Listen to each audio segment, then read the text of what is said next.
pasteur. Bonjour, pasteur. Alors, j'ai une amie avec qui je m'entends vraiment super bien et elle est intéressée par moi. Alors, le souci, c'est que physiquement, elle ne me plaît pas, mais du tout. Ma question est, est-ce que je dois quand même envisager de cheminer avec elle?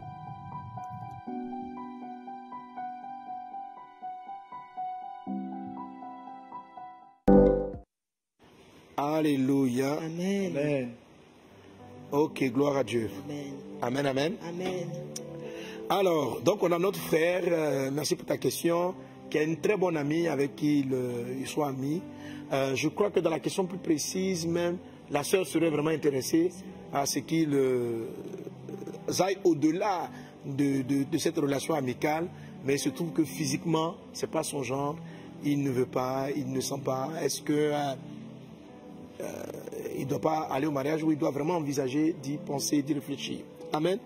Alors, j'attends ta réponse en ligne. Pendant ce temps, on va prendre quelques réponses ici avec les chantres et puis toute l'équipe en ligne. Amen, amen. Amen. Alors, déjà, j'ai déjà des réponses et ça chauffe ici déjà. Geneviève dit, bon, elle me salue. Elisabeth dit, Joe, c'est pas affaire de physique, hein. Tiens. Frère, elle ne te plaît pas. Comment, elle ne te plaît pas comment? Toi aussi. Vincent dit, attends, je vais bien m'asseoir. Elisabeth dit, c'est elle-même ta femme. C'est elle-même ta femme. C'est elle-même ta femme. Pour tâter. Ok.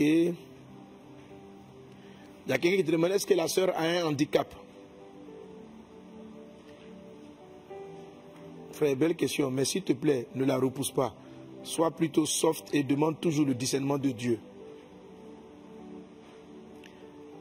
Oh là là, voilà, il faut qu'il soumette ça au Saint-Esprit. Question très épicée. Quand tu aimes un ami, c'est un amour sincère. Tu n'as jamais aimé ton ami, c'est seulement une connaissance du quartier avec qui tu t'entends bien. Donc, il dit, ce n'est pas ton ami, hein? C'est une connaissance du quartier avec qui tu t'entends bien. Ah, et puis, il y a quelqu'un qui me dit, ça c'est mon cas, donc c'est le cas de certaines personnes. Quelqu'un, Ulrich dit, non, non, non, il ne faut pas aller, c'est-à-dire il faut refuser, sinon tu auras du mal à l'embrasser. Tu n'aimes pas ça, tu prends. Ok. Ça c'est dit quoi ça? Il faut boire. Ça veut dire quoi il faut boire? C'est un mot que j'ai déjà entendu. Il faut laisser tomber. Ça veut dire il faut boire. Ouais, il faut laisser tomber. Ah, il faut boire. Voilà, il faut boire, amen. Il faut boire. Le mariage est un choix, aimer c'est un choix. Il n'a pas bien compris ce qu'est le mariage. Est-ce qu'il est déjà prêt à se sacrifier comme Christ l'a fait pour l'Église? Mort de rire. Est-ce que beauté règle le problème d'un foyer? Je pense que le physique n'est pas toujours une priorité. Bref. Ok, on a beaucoup de réponses et je vais voir un peu. Toi, tu as une réponse que tu as vue? Oui, qui dit quoi? Ce qu'il dit, le pasteur Marcelo a dit que le mariage n'est pas une campagne d'évangélisation. Donc, si physiquement elle ne te plaît pas, laisse tomber. Le mariage n'est pas une campagne d'évangélisation. C'est dans les campagnes on évangélise tout le monde. Donc le mariage là. Ok, belle réponse. Franck, pasteur Franck, tu as une réponse? Oui, moi je pense que la plupart du temps, les meilleurs couples sortent de longues périodes d'amitié. Voilà, moi je suis l'exemple. Mon épouse a été d'abord une amie. Dans le cas, sans arrière-pensée? Non, sans arrière-pensée. Voilà. Maintenant, dans le cas du frère, comme il a dit, il ne ressent rien pour elle. Je pense sur le plan physique. Sur le plan physique, il faut essayer. Parce que moi, je pense que le physique, je pense que le physique joue peut-être à 50%. 50% c'est beaucoup, hein? Oui, papa, parce que après. Je pensais que tu allais dire 20%, 10%. 50% c'est beaucoup. Parce qu'après, avec l'âge aussi, c'est plus le même physique. que tu vas voir dans le mariage. Ok, Donc, ouais, c'est pas mal. Voilà, il faut mettre le voile comme tu l'as dit et puis essayer. Ah, il n'a qu'à Voilà. oublier son visage, Il n'a sa pas forme. oublié, Et puis... ouais. Pasteur Carmen, what do you think? Qu'est-ce que tu penses? Moi, ça me fait penser au témoignage de Nadia à Fresco. Voilà, elle voulait un Denzel Washington.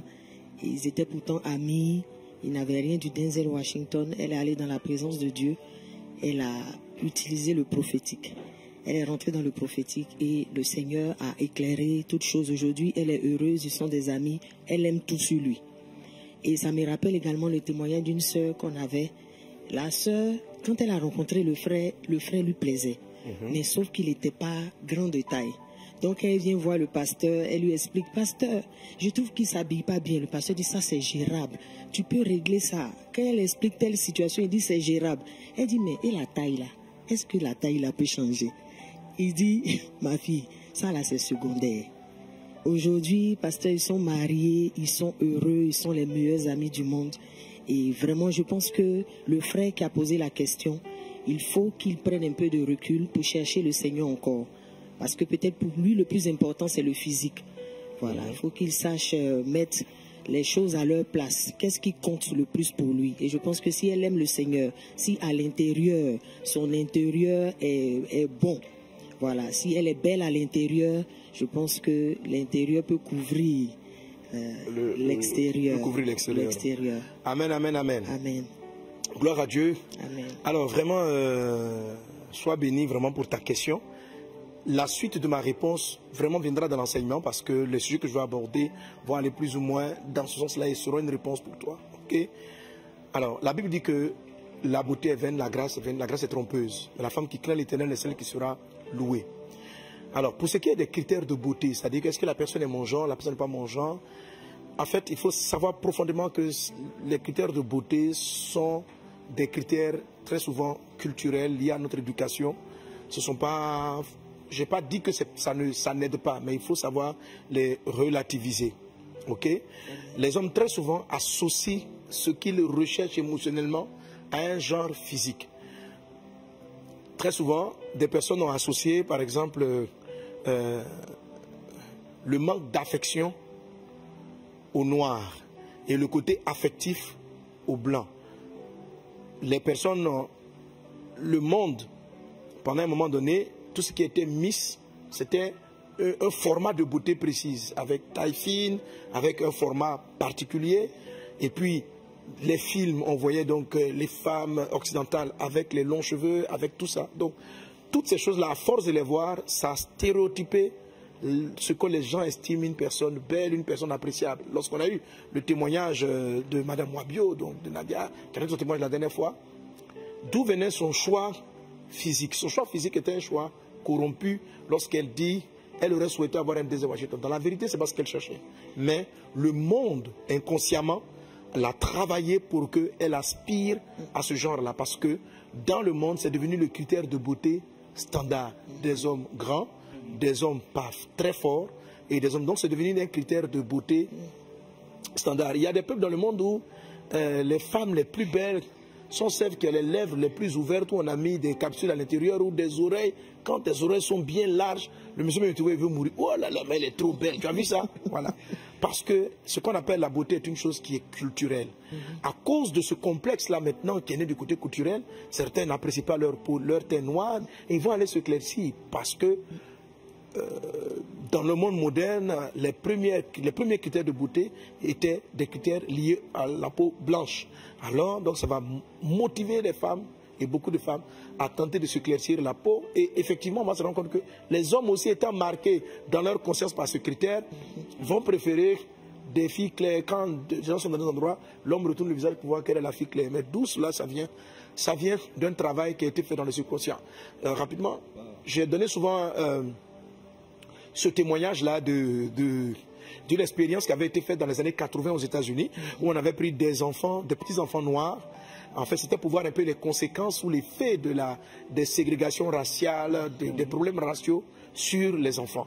On a pris donc des petits-enfants et on a mis devant eux deux poupées, une poupée blanche et une poupée noire. Et on a demandé aux enfants noirs, laquelle des poupées est gentil. La plupart des enfants ont tiré la poupée de couleur blanche. Laquelle des poupées est méchante? Ils ont pris la poupée de couleur noire. On leur a posé la question, laquelle des poupées est belle, est la plus belle? Ils ont tiré la poupée de couleur blanche. Laquelle est la plus laide? Ils ont désigné la poupée de couleur noire. Et à la fin, on leur demande, mais toi, à laquelle des poupées tu ressembles? Et là, bien sûr, comme ce sont des enfants noirs, ils ont choisi la poupée noire pour s'identifier. Donc, dans leur subconscient, c'était déjà dessiné des critères de beauté. La beauté, c'est blanc, le noir, c'est laid, etc., etc., etc. Bref, je suis en train de vouloir dire à toi, te dire que les critères de beauté physique ne sont pas suffisants pour déterminer si tu es en présence de la femme ou de l'homme de ta vie. Faites très attention, parce que ces critères de beauté-là sont forgés par les choses que tu as entendues, par les choses dans l'atmosphère dans laquelle tu as grandi. Donc, elle ne doit pas être ta première condition de choix. Lorsque tu vas te marier, certains l'ont dit dans le mariage, la beauté va disparaître. La beauté, tu vas te rendre compte qu'elle est vaine. Tu verras, si ta femme est la plus belle, lorsqu'elle va enlever tout ce maquillage, ce genre de choses-là, tu vas la voir dans son naturel. Et c'est comme si, en fait, même la beauté, là, physique qu'elle a, ne va plus t'éblouir à un moment donné. Ok? C'est beaucoup plus les valeurs intérieures qui vont t'éblouir. Est-ce qu'elle est douce? Est-ce que si la femme est la beauté la plus belle de la terre, si elle est colorée, ça te parle mal, tu auras une seule chose à vouloir quitter le foyer.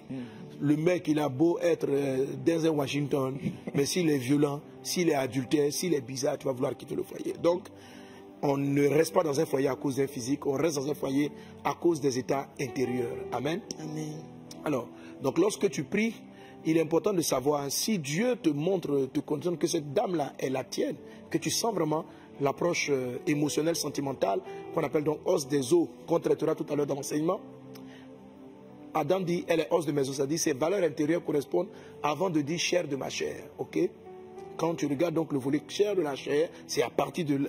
Tu commences d'abord par les os, par l'être intérieur. Aujourd'hui, cette dame, cette sœur, semble te convenir sur le plan intérieur. Si je m'appuie sur ce que tu as dit, ok? Donc, tu dois dire, Saint-Esprit, peut-être que mon critère de beauté est tronqué et faussé. Papa, si c'est vraiment la femme de ma vie, montre-moi sa beauté. Prie comme ça. Si cette femme est la femme de ma vie, montre-moi sa beauté. Je t'assure, Dieu va te répondre.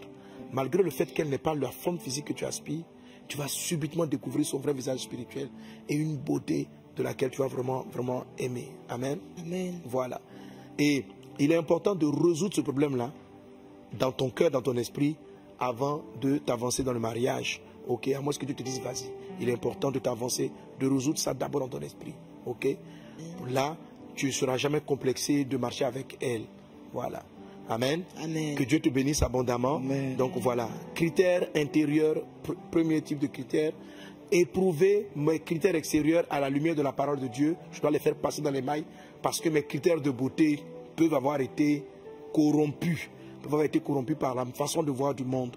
Alors si je demande à Dieu sa vision, je verrai la personne comme Dieu la voit et je verrai que à la fin même, cette forme physique-là n'est pas du tout gênante. Bien au contraire, c'est la forme même que je recherchais.